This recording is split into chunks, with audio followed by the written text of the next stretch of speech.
Thank you.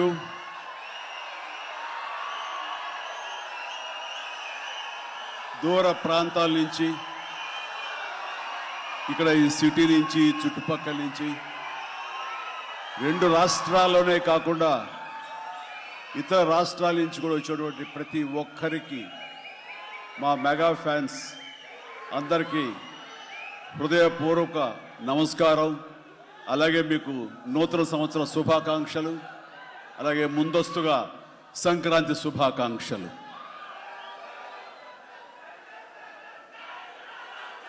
ఇక్కడ నా మిత్రుడు, సోదర సమానుడు, అత్యంత ఆప్తుడు వెంకీ, ఆయనతో చేయటం అన్నది నాకు చాలా ఎక్సైటింగ్ ఉంది. దాని గురించి తర్వాత మాట్లాడతాను. ముందుగా ఏంది వెంకీ సంగతి అంటే అదిరిపోద్ది సంక్రాంతి అని.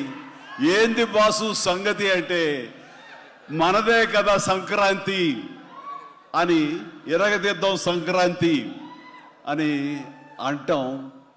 ఇక్కడ ఈ సందర్భంగా ప్రత్యేకించి మనదే కదా సంక్రాంతి, ఎరగదిద్దాం సంక్రాంతి అనేది కేవలం మన శంకర వరప్రసాద్ గారిదే కాదు. ఈ సంక్రాంతి మొత్తం మన తెలుగు పరిశ్రమది అవ్వాలని మనస్ఫూర్తిగా కోరుకుంటున్నాను. అందరికీ డార్లింగ్, ఇందా మన అనిల్ చెప్పినా, ఎవరు చెప్పినా, ప్రభాస్ రాజా సాబ్ కానీ, అన్నయ్య అంటూ ఆప్యాయంగా పిలిచే నా తమ్ముడు రవితేజ సినిమా కానీ, అలాగే మా ఇంట్లో సరదాగా తిరుగుతూ చిన్నప్పటి నుంచి పెరిగినటువంటి శర్వానంద్, నారి నడుమ మురారి కానీ, నాకు గురువుగా నన్ను భావిస్తూ నా శిష్యుడిగా ఉన్న నవీన్ పోలిశెట్టి, వీళ్ళందరి సినిమాలు కూడాను ఈ సంక్రాంతికి సూపర్ హిట్ అవ్వాలని, తద్వారా వాళ్ళకి విజయం లభించడమే కాదు, తెలుగు సినిమా పరిశ్రమకు, నిర్మాతలకు, బయ్యర్లకి వీళ్ళందరూ కూడా సుభిక్షంగా ఉన్నప్పుడే అదే నిజమైన సంక్రాంతి. ఆ సంక్రాంతి కావాలనే కోరుకుంటున్నాం, జరుగుతుందని ఆశాభావం వ్యక్తం చేస్తారు. అది మీరు ఇచ్చి తీరుతారన్నటువంటి ప్రగాఢ నమ్మకం అయితే నాకు ఉన్నది. ఈ 2026 సంక్రాంతి తెలుగు పరిశ్రమ మర్చిపోకూడదు. అలాంటి సంక్రాంతి మీరు మాకు ఇవ్వాలి. ఎందుకంటే ఇక్కడ ప్రతి cinema comedy genre, family genre తోటి, ఎంటర్టైన్మెంట్ జోనర్ తోటి పర్ఫెక్ట్ సంక్రాంతికి వచ్చే సినిమాలు ఇవన్నీ, సంక్రాంతికి నచ్చే సినిమాలు ఇవన్నీ. కాబట్టి ఈ సంక్రాంతి అన్ని సినిమాలు బాగా ఆడతాయి అనుకుంటున్నాను. ఆడేలా చేసే బాధ్యత మీది. దయచేసి అన్న సినిమాల్ని థియేటర్కి వెళ్ళే చూడండి, థియేటర్లోనే ఆస్వాదించండి, అలాగే మీరు ఆశీర్వదించండి కూడాను. ఆల్ రైట్, ఇక అది ఆ పక్కన పెడితే, చాలా కాలం క్రితం మా దర్శకేంద్రుడు రాఘవేంద్ర గారు ఎప్పుడో మాట్లాడుతుండేవారు, బాబాయ్ నీకు అనిల్ రావుపూడి సినిమాలు ఎన్ని చూసావో తెలియదు కానీ అతని కామెడీ టైమింగ్ కానివ్వండి, అతను హుషారు కానివ్వండి, చూస్తుంటే నాకు మళ్ళీ మీతోటి అతను చేయగలిగితే ఆ ఇద్దరి కాంబినేషన్లో వచ్చేటటువంటి సినిమా అసలు వేరే లెవెల్లో ఉంటుంది. ఐ విష్ మీరు త్వరగా చేయాలని, కలవాలని నేను కోరుకుంటున్నాను. అది ఎప్పుడు వస్తుందో ఏంటో తెలియదు. ఎన్నో సంవత్సరాల క్రితం అన్నారు, కానీ సరిగ్గా ఈ సంవత్సరం బిగినింగ్లోనే ఆయన చేతుల మీదుగానే క్లాప్ కొట్టి ఈ సినిమా ప్రారంభించారు. అది ఆయన మనసులో మాట, ఇది పెద్ద సూపర్ హిట్ అవ్వాలి అని చెప్పేసి. ఎందుకంటే ఆయన కామెడీ లైక్ చేస్తారు. ఆయన సినిమాల్లో ఘరానా మొగుడు ఎంత విజయం సాధించిందో అలాంటి విజయం సాధించాలి ఈ సినిమా అంటూ ఆయన ఎన్నోసార్లు నాతో చెప్పుకుంటూ వచ్చారు. ఎన్నోసార్లు సెట్కి రావాలి నన్ను పిలవేంటని కూడా మరి అడిగారు, మనమే పిలవలేదు. ఆయన ఎవరైనా హీరోయిన్లు ఉన్నప్పుడు మాత్రమే వస్తాను, ఏదైనా హుషారుగా వస్తుంది అంటుంటారు ఆయన. అది కుదరలేదు ఎందుకో. బట్ ఏమైనా సరే ఈ సినిమా కథ కుదిరింది అని సంక్రాంతికి వస్తున్నాం తర్వాత అనిల్ రావుపూడి నా దగ్గరకు వచ్చి కథాంశం చెప్పినప్పుడు చాలా బాగుంది, ఫ్యామిలీ టచ్ ఉంది, సెంటిమెంట్ ఉంది, చిన్నపిల్లలతో నాకు అటాచ్మెంట్ ఉంది, చాలా హృదయంగా ఉంది, హార్ట్ టచింగ్ సీన్స్ ఉన్నాయి. ఇలాంటి సినిమాకి ఆ కామెడీ జోనర్ సినిమా కలిస్తే కనుక నీ స్టైల్లో చాలా బాగుంటుంది. నాది ఒక ఎస్పీజీ క్యారెక్టర్ కాబట్టి ఇది నేను కొంచెం వైవిధ్యంగా డిఫరెంట్గా చేస్తే కనుక డెఫినెట్లీ బాగుంటుంది, డిజైన్ చేద్దామంటే అస్సలు వైవిధ్యం వద్దండి. మీరు ఏ సినిమాలు అయితే గతంలో చేశారో, ఏ దొంగ మొగుడు, ఘరణ మొగుడు, రౌడీ అల్లుడు, అన్నయ్య ఇలాంటి సినిమాలు ఏవైతే ఉన్నాయో, ఇది చంటబ్బాయి, నాకు అలా ఉంటే చాలు. ఎందుకంటే అలాంటివి అప్పట్లో జనం చూశారు, వాళ్ళందరూ ఇప్పుడు చాలా పెద్దవాళ్ళు అయిపోయారు, వాళ్ళకి అది గత స్మృతులు, చాలా తీపి జ్ఞాపకాలు. ఇప్పుడున్న జనరేషన్ మీరు అవి ఎలా చేస్తారో కూడా వాళ్ళకి వాళ్ళకి ఏమీ తెలియకపోవచ్చు. కానీ అది ఇది తెలిసిన మధ్యలో పుట్టి మాలాంటి వాళ్ళం అది మళ్ళీ ఈ జనరేషన్ గుర్తు చేసి మీరంటే ఏమిటో తెలియచెప్పాలన్న నా ప్రయత్నానికి మీరు చెయ్యాలి. ఆ విధంగా నేను అన్నందుకు ఐ థింక్ ఓకే. ఇంకా అలా చేయటం అంటే కనుక అది నా కేక్ ఒకటే. మీతో అలా చూడాలి నా కోరిక అంటూ ఎప్పుడెప్పుడు సినిమాల్లో ఏవేమి సీన్స్ ఉన్నాయో అవన్నీ కూడా పొందుపరిచి ఒక క్యాప్సూల్లా చేసి ఆయన దాన్ని ఫోన్లో పెట్టుకునేవారు.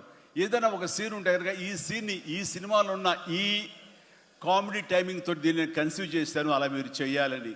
అండ్ ఈ సీను ఈ సినిమాలో ఫలానా సినిమాలో ఘరణ మొగుడులాగా ఇలాగా వైఫ్ తోటి మీరు కన్సీవ్ చేసి అలా చేయాలంటూ చాలా చక్కటి హోంవర్క్ చేసుకుని నా బాడీకి నాకు ఏది కంఫర్టబుల్లో ఆ విధంగా తను ఆ సీన్స్ని కన్సీవ్ చేసుకుంటూ చాలా చాలా సరదాగా చేసుకుంటూ వచ్చాం. ఈ సినిమాలో నవీన్ మన అనిల్తో చేయటం అనేది నాకు ఒక చక్కటి ఎక్స్పీరియన్స్. అంటే ఈ ఎక్స్పీరియన్స్ ఎలాంటిది అంటే సినిమా షూటింగ్ అయిపోయిన ఆఖరి రోజున చాలా ఎమోషనల్గా ఫీల్ అయ్యాను నేను. ఎందుకంటే ఏదైనా ఒక సినిమా అయ్యిందంటే అబ్బా చాలరా అయిపోయింది, ఇంక చాలు గుమ్మడిగా కొట్టేస్తారు, ఇంక మనం వేరే సినిమా షిఫ్ట్ అయిపోవచ్చు అన్న ఆ మూడ్లో ఉంటాం. కానీ సినిమా అయ్యే రోజున ఆఖరి రోజు అయితే కనుక నేను ఈ కాలేజీ వదిలేసి వెళ్ళిపోయి ఆఖరికి చూడండి ఫేర్వెల్ పార్టీ అప్పుడు అందరూ ఒకళ్ళొకరు ఎమోషనల్గా ఉంటారు.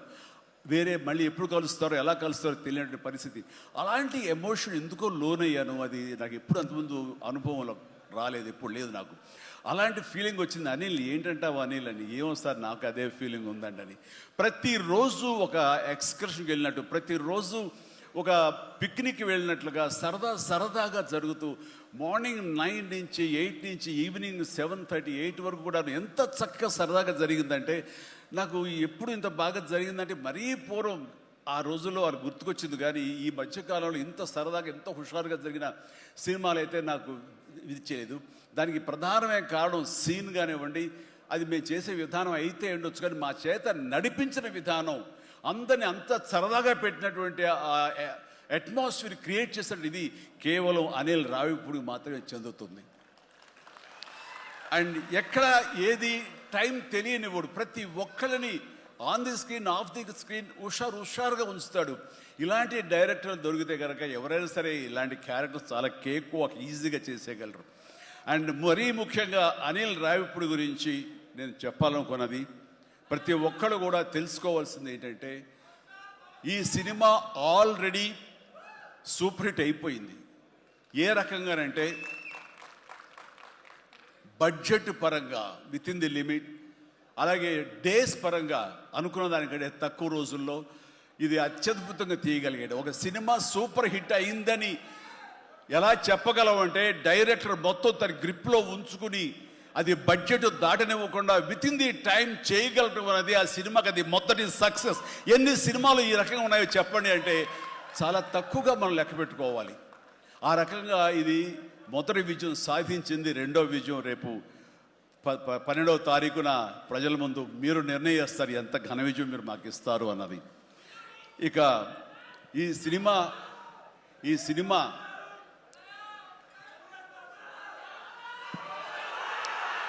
ఓకే, ఇక ఈ సినిమాలో నేను నెక్స్ట్ చెప్పుకోదగిన వ్యక్తి వెంకటేష్, నా బ్రదర్. ఎప్పుడు కలుసుకున్నా సరే చాలా సరదాగా మాట్లాడుకుంటాం. ముఖ్యంగా ఇప్పుడు మీ ముందు తమాషాగా కామెడీగా హుషారుగా మాట్లాడినా సరే అతనితో 1-to-1 కూర్చుంటే చాలా ఫిలసాఫికల్గా ఇన్ డెప్త్, ఇంతటి డెప్త్ వ్యక్తి వెంకటేష్. అందుకైనా ప్రతి ఒక్కరు ఎంత పాజిటివ్ మనిషి, పాజిటివ్ వైబ్స్ ఉంటాయి ఆ మనిషి చుట్టూరు అంటుంటారు. నిజంగా అతనితో టైం తెలియదు మనకి. ఎంతో తన ఏజ్కి మించినటువంటి విషయాలు తెలియజేస్తూ జీవితం యొక్క పరమావధి ఏంటి, జీవితం ఎలా ఉండాలి, ఎంత పీస్ఫుల్గా ఉండాలి చెబుతుంటే కనుక నాకు మోడర్న్ డ్రెస్ వేసుకున్న చిన్న సైజు గురువులాగా అనిపిస్తుంటాడు వెంకటేష్. నిజం. సో అలాగా సినిమా జీవితాన్ని తన వ్యక్తిగత జీవితాన్ని రెండు బ్యాలెన్స్ చేసుకుంటూ చాలా చక్కగా ముందుకు సాగుతూ ఎంతో ఇన్స్పైర్గా ఉంటుంది వెంకటేష్. ఇక ఈ సినిమాకి వచ్చేసరికి ఎలా కుదిరింది, ఇందాక అనిల్ రావు ఇప్పుడు చెప్పాడు, ఆ హింట్ ఇచ్చింది మీ ఇద్దరం కలిపి చేసేలాగా ఏదైనా ఒక ఎపిసోడ్ క్రియేట్ చేసి అక్కడ వినియోగించుకుందాం, మా ఇద్దరు కాంబినేషన్ సినిమాకు ఉపయోగపడే విధంగా సినిమాలో అంతర్భాగంగా ఉండేలాగా అన్నందుకు అని చెప్పిన విషయం ఎలాగా అయిందంటే, ఒక ఐదేళ్ల క్రితం అనుకుంటా మీ ఇద్దరం అమెరికా వెళ్ళాం, లాస్ ఏంజల్స్ వెళ్ళినప్పుడు అక్కడ మిత్రుడి ఇంట్లో కూర్చున్నప్పుడు అంత ఎదురు బెదురు కూర్చొని పిచ్చాపాటి మాట్లాడుకుంటుండగా వాళ్ళు ఎవరు అబ్బాయి మిద్దం చూస్తుంటే చాలా బాగుందండి, ఒక స్టిల్ తీసుకుంటాం అంటూ వాళ్ళు స్టిల్ దిగిపోతుంటే అక్కడ తీయదు చిరంజీవి కూర్చుంటారు, నేను నిలబడతాను అని చెప్పేసాడు. అదేంటి వెంకీ అలా కాదు, నేను నిలబడతాను అన్నాను. లేదు ఇది నా మైండ్ లోపల ఎప్పటి నుంచో మీరు అట్లా బాస్లో కూర్చుంటే కనుక కాలు మీద కాలు వేసుకుని నేను వెనకాల నిలబడి ఉంటాను. ఇది ఒక మంచి స్టోరీకి స్టిల్ లీడ్ అవ్వాలి అంటే మన హాలీవుడ్ గాడ్ ఫాదర్ చూసారా, మెర్లిన్ బ్రాండో అండ్ ఆల్ పాచినో అలాంటి క్యారెక్టరైజేషన్స్. వెంకీ నువ్వు వెళ్ళి వాడు నరుకురా అంటే నువ్వు వెళ్ళి మ్యాస్గా నరికి వచ్చేస్తాను అంటే తనకి ఎప్పటి నుంచి ఉందో అలాంటి జోనర్ సినిమా చేయాలి, మా ఇద్దరు కాంబినేషన్ చేయాలన్న కోరిక ఉందో ఆయన వ్యక్తపరిచేసరికి నేను చాలా ముచ్చట పడిపోయాను. అదేవిధంగా స్టిల్స్ కూడా మేము దిగాము, అది ఎవరు లీక్ చేస్తారో నేనైతే లీక్ చేయలేదు, అది బయటకు వెళ్ళిపోయింది ఆ స్టిల్స్. అండ్ అలాగా అది నా మైండ్లో పడేసరికి అప్పటి నుంచి ఈ అవకాశం ఈ సినిమాలో వస్తుంది.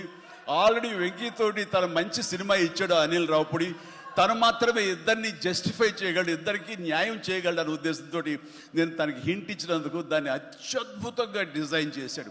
ఎలాగంటే ఇద్దరు దీంట్లో చెప్పలేవే లీక్ చేస్తాను భయంగా ఉంది, ఎందుకంటే ఇలా వదిలేస్తే మొత్తం స్టోరీ అంతా డైలాగ్ చెప్తాను నేను, అది బాగుండదు, మీకు అక్కడ థియేటర్లో చూసి ఎంజాయ్ చేయండి, అంత బాగుంది. అయితే వెంకితోటి నేను సినిమా షూటింగ్ చేస్తాను లేదు, ప్రతిరోజు ఇద్దరు పిచ్చిగా చేసావు, ఎంత ఎంజాయ్ చేసావంటే మీకు వీళ్ళు సినిమా యాక్టింగ్ చేసేట్టు ఉండదు, ఇద్దరు కలిపి అల్లరి కుర్రవాళ్ళలాగా ఆ సెట్లో చేసావు, అదే క్యాప్చర్ చేశాడు, అది బాగా పండుతుంది. రేపు మీరు కూడా థియేటర్స్లో దాన్ని మీరు ఆస్వాదిస్తారు, డెఫినెట్గా ఎంజాయ్ చేస్తారు. అండ్ డెఫినెట్లీ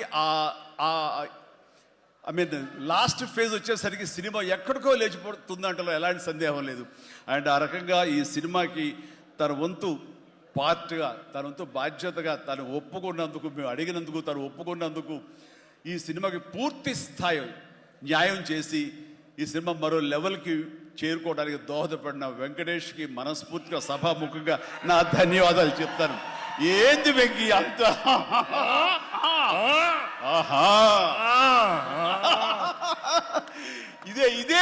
ఇదే సరదా. అండ్ నేను చాలా చెప్పను కానీ సినిమా చూస్తే కనుక నేను ఎంత చెప్పినా సరే తక్కువే అవుతుంది, మీరు ఎంత ఊహించుకున్నా సరే అది తక్కువే అవుతుంది. సినిమా చూడండి, మేము చేసినటువంటి 18 రోజులు అనుకుంటా చేశారు వెంకీ. ఈ 18 రోజుల్లో ఒక 7-8 రోజులు సీన్స్, ఒక 5 రోజులు 6 రోజులు సాంగ్, ఇంకా 2 days చిన్న ప్యాచ్ వర్క్. ఈ రోజుల్లో ప్రతిదీ ఎంత అంటే ఇంకా ఎంజాయ్ చేశారు, ఇది షూటింగ్ చేసినట్టు అనిపించట్లేదు. ప్రతి సినిమా ఇలాగే ఉంటే ఎంత బాగుంటుందా అని అనిపిస్తుంది నాకు. అందుకని మనస్ఫూర్తిగా సభాముఖంగా అందరి సమక్షంలో వెంకటేష్కి ఇది మన ఇద్దరి మధ్య ధన్యవాదాలు తెలియజేస్తూ, ఇది మచ్చు తురక. ఇందాక అనిల్ రావిపూడి అడిగినట్లుగా ఈ కాంబినేషన్ ఫుల్ ఫ్లెడ్జ్డ్గా ఎప్పుడు దొరుకుతుందంటే వెంకీ నేను రెడీ. అండ్ అనిల్ రావిపూడి ఎవరో ఎందుకు, ఈ అవకాశం నువ్వే తీసుకుని ఖచ్చితంగా నువ్వు స్టోరీ రాసుకో, మీ ఇద్దరం ఇదే ప్రాణం పెట్టి, ఇదే హుషారు పెట్టి, ఇదే గిలిగిద్దలతో మీకు సినిమా చేసి పెడతాం. కానివ్వండి, ఎప్పుడు వస్తుందో తెలియదు. తర్వాత అలాగే నయనతార ఈ సినిమాలో ఏం చేశాడో, ఎలా ఒప్పించాడో కానీ మన అనిల్ రావిపూడి. అంతకుముందు 2 సినిమాలు చేశాను తెలుగు గాడ్ ఫాదర్ కానివ్వండి, లేకపోతే సైరా కానివ్వండి, ఆ సినిమాలో తను చాలా గుమ్మరంగా ఉంటుంది, తను పని చేసుకుంటుంది, డిగ్నిఫైడ్గా ఉంటుంది, వెళుతుంది. కానీ మళ్ళీ అసలు ఈ సినిమాలో అయితే ఎంత సరదాగా కలిసిపోయిందో, ఓ ఫ్యామిలీ గర్ల్ లాగా మాతో కలిసిపోయి మా కుటుంబ సభ్యురాల్లాగా తను ఉండి ఎంత సరదాగా చేసిందో. నేను అన్నాను, ఏంటి అనిల్ ఏం చేసిందో, ఏం మాట్లాడావు, ఏం కన్విన్స్ చేసావు, తను ఇవన్నీ ఒప్పుకోవడం ఏంటి, ప్రమోస్కు రావడం ఏంటి, అడగగానే తను చాలా రెచ్చిపోయి అసలు నయనతార నుంచి కొత్త నయనతారలా కనబడి చేసావు, ఏం చేసావంటే అడగండి సార్ కొనుక్కొని అంతే. అంటే నా ఉద్దేశం అటు ఇటు తిరిగేదిలా. ఏం చేశాడో తెలియదు, కానీ డెఫినెట్లీ ఆ అమ్మాయి అంత ఇష్టపడుతుంది. అండ్ నయనతారని అంత ఇదిగా గుడ్ హ్యూమర్లో పెడతాడు, సరదా కబుర్లు చెప్తాడు. అండ్ తను పని చేసుకుని సీరియస్గా ఉండే మనిషి కాదు కాబట్టి వాళ్ళు కూడా అంత ఇదిగా లైక్ చేస్తారు. కాబట్టి తను ఏది అడిగినా వెంటనే ఎలాంటి ఇన్హిబిషన్ లేకుండా వాళ్ళు ఒప్పుకుంటారు. అదే జరిగింది, అంత గుడ్ హ్యూమర్లో పెట్టాడు కాబట్టి ఈ సినిమాకి అమ్మాయి యాడెడ్ అట్రాక్షన్ అయ్యింది. నయనతార ఇందులో కనిపించిన తీరు కానీ, తను చేసిన విధానం కానీ, ఆ సోఫిస్టికేషన్ యాక్టింగ్ కానీ, భారీగా తను నటించి మెప్పించింది. కానీ వావ్, బాగుంది. అంటే ఆ అమ్మాయే లేకపోయి ఉంటే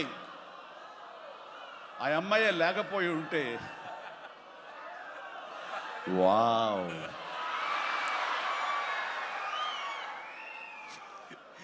ఇది కూడా క్యాప్చర్ చేస్తాడు. ఈ వావ్ ఎక్కడొస్తుందో మీకు సినిమా చూస్తే తెలుస్తుంది. లీక్ చేసేసాను. All right. సో ఆ అమ్మాయి నయనతార తోటి అంత బాగా చేయించాడు. మీ పక్కన మీకు ఎదురు నిలబడి మిమ్మల్ని ఎదుర్కొని ఎవరైనా ఒకళ్ళు నిలబడాలంటే ఎంత అనుకుంటున్నా, ఎంత ఫ్రెష్గా ఉండాలనుకుంటున్నా, వేరే వాళ్ళు ఉండాలనుకుంటున్నా అసలు నాకు తొయ్యట్లేదు, నాకు తట్టట్లేదు, కన్విన్స్ కాలేకపోతాను. ఖచ్చితంగా నయనతార ఉండి తీరాల్సిందేనండి, ఎంతైనా సరే ఎలాగైనా సరే అన్నాడు.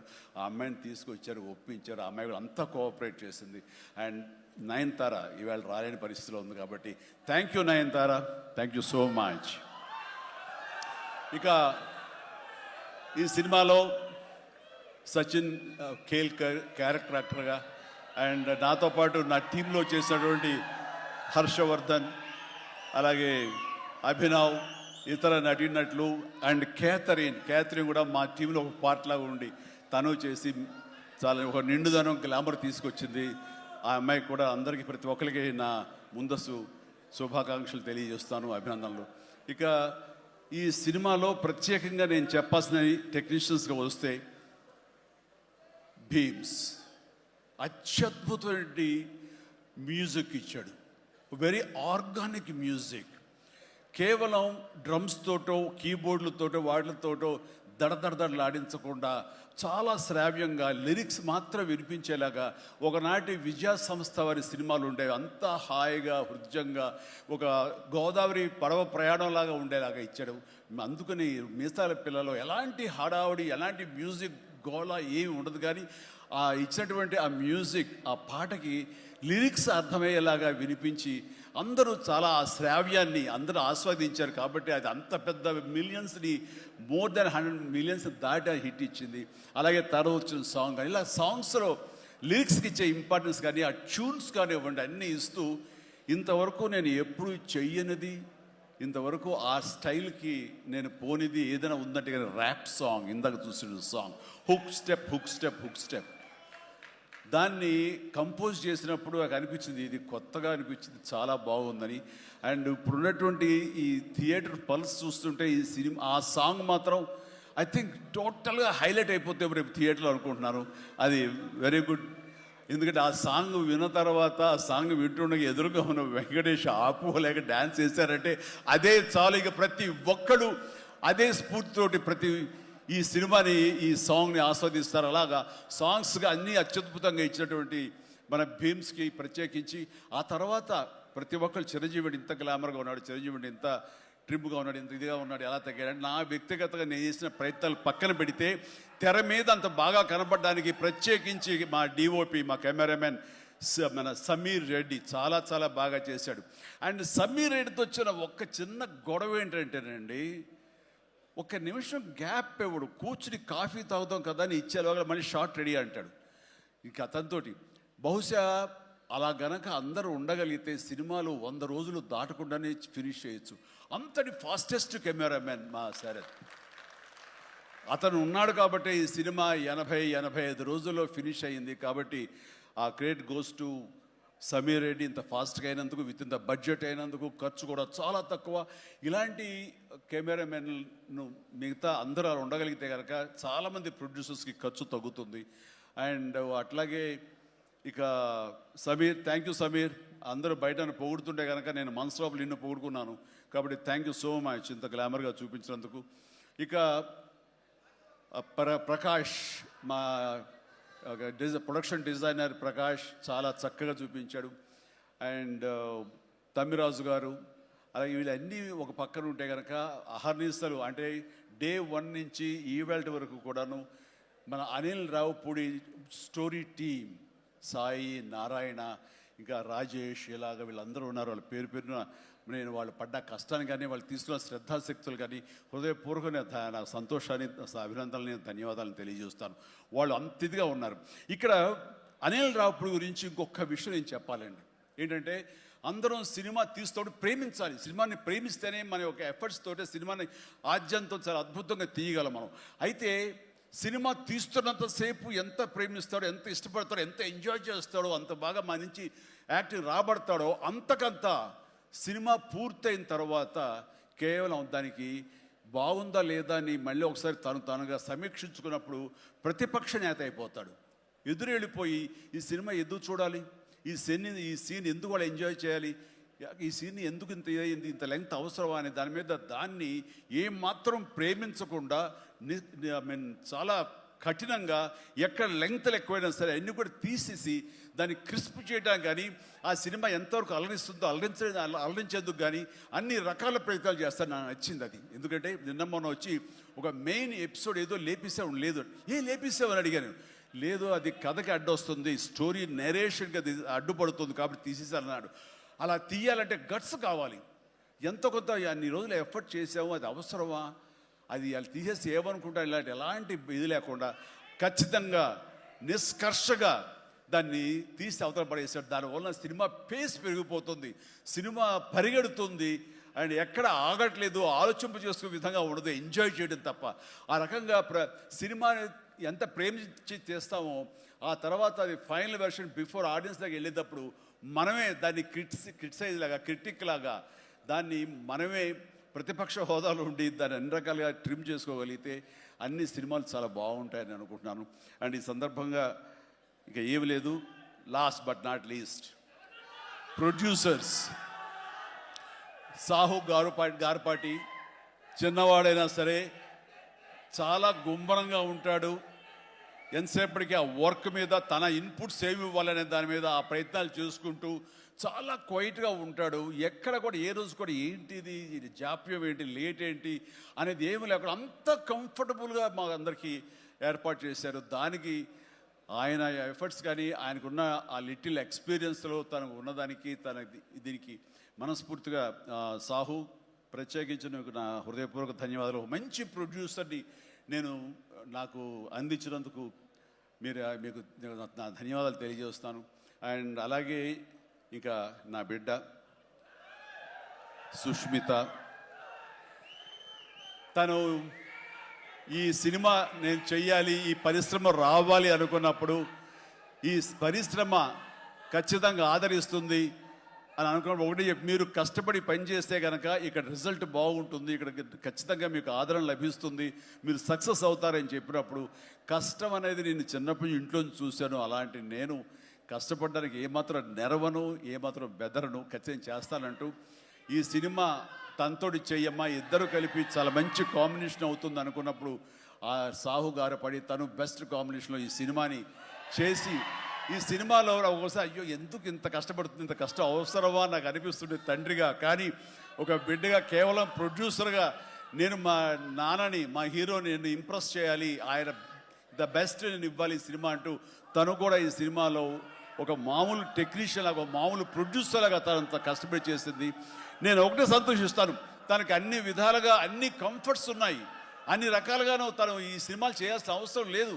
తను తన ఫ్యామిలీని చూసుకుంటుంటే కనుక గడిచిపోతుంది ఈ జీవితం అంతా. కానీ అలా కాదు, నేనేదో సాధించాలి, నువ్వు సాధించి చూపించావు, లైఫ్లో ఎంతోమంది మార్గదర్శకంగా ఉన్నావు, అలాంటి నిన్ను ఆదర్శంగా తీసుకుని మేము ప్రూవ్ చేయాలి అనే దాంట్లో ఉంది.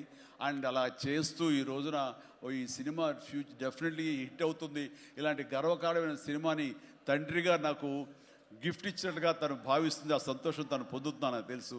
అండ్ అలాగే కాకుండా ఈ రోజున ఈ పరిశ్రమలో నాకు చేదోడు వాదోడుగా ఉంటూ నాకు భుజం కాస్తూ అన్ని రకాలుగా నాకు అండదండలు అందిస్తూ నాకు మరో బిడ్డ ఈ అనిపిస్తూ అండ్ ఇంటికి పెద్దదైనందుకు ఆ పెద్దరికాన్ని తను సొంతం చేసుకుంటూ నాకు అన్ని విధాలుగా చేదోడు వాదోడుగా ఉంది. అది థ్యాంక్ యూ పాప. అందరి ముందు ఇటు పక్కన అమ్మా, ఇటు పక్కన ఉంది. ఇది రామ్ చరణ్తో పాటు నాకు మరొక బిడ్డ. అలాగే మా చిన్న పాప కూడా అక్కడ టీవీ చూస్తుంటేమో. థ్యాంక్ యూ నాన్న. ప్లీజ్ ఇదే రకంగా ఉండండి, ఇదే కష్టాన్ని నమ్ముకోండి. ఖచ్చితంగా భగవంతుడు మీకు ఆశీస్సులు అందజేసి ఇలాంటి విజన్ ఇస్తాడు. అండ్ మేము ఎంత ఇచ్చామన్నది కాదు పాప, మీరు ఎంత సాధించుకున్నారనేది నాకు మరింత గర్వంగా అనిపిస్తుంది. నువ్వు ఆ దిశగా వెళ్తావు. All the very best. ఆ తర్వాత ఇక చాలా దూరం వచ్చారు. మీరు అందరూ కూడా చాలా జాగ్రత్తగా వెళ్ళండి. మీ తల్లిదండ్రులు అందరూ కూడాను మిమ్మల్ని చూసి ఆనందపడాలి. మీ యొక్క సుదీర్ఘమైన జీవితాన్ని చూసి వాళ్ళు ముచ్చట పడాలి. అండ్ ప్రతి వాళ్ళు ఏదైనా సాధించాలనే ఒక దీంతో ఉండాలి. కాబట్టి నాకు తెలుసు నా అభిమానులు ఎప్పుడు కూడా నన్ను ఇన్స్పిరేషన్గా తీసుకుని మీరు అభివృద్ధిలోకి వస్తారని తెలుసు. And thank you.